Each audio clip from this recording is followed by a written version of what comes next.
پیغمبر، اہل کتاب تم سے درخواست کرتے ہیں کہ تم ان پر ایک لکھی ہوئی کتاب آسمان سے اتار لاؤ، تو یہ موسیٰ سے تو اس سے بھی بڑی بڑی درخواستیں کر چکے ہیں۔ ان سے کہتے تھے ہمیں اللہ کو ظاہر یعنی آمنے سامنے دکھا دو، سو ان کے گناہ کی وجہ سے ان کو بجلی نے آ پکڑا، پھر کھلی نشانیاں آ جانے کے بعد بچڑے کو معبود بنا بیٹھے، تو اس سے بھی ہم نے درگزر کی۔ اور موسیٰ کو ہم نے کھلی سند دی تھی، اور ان سے عہد لینے کو ہم نے ان پر کوہ طور اٹھا کھڑا کیا،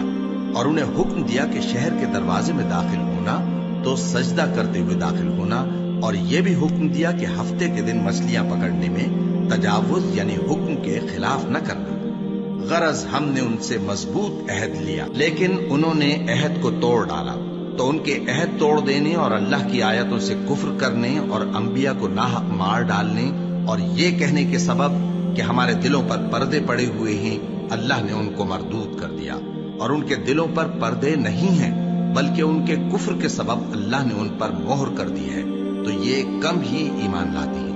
اور ان کے کفر کے سبب اور مریم پر ایک بہتان عظیم باندھنے کے سبب اور یہ کہنے کے سبب کہ ہم نے مریم کے بیٹے عیسیٰ مسیح کو جو اللہ کے پیغمبر کہلاتے تھے قتل کر دیا ہے، اللہ نے ان کو ملعون کر دیا،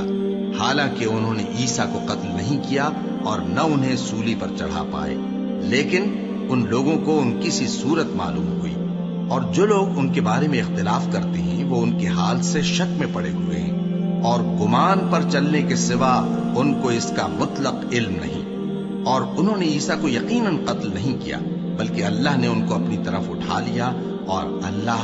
غالب ہے، حکمت والا ہے۔ اور اہل کتاب میں سے کوئی نہیں ہوگا مگر ان کی موت سے پہلے ان پر ایمان لے آئے گا، اور وہ قیامت کے دن ان پر گواہ ہوں گے۔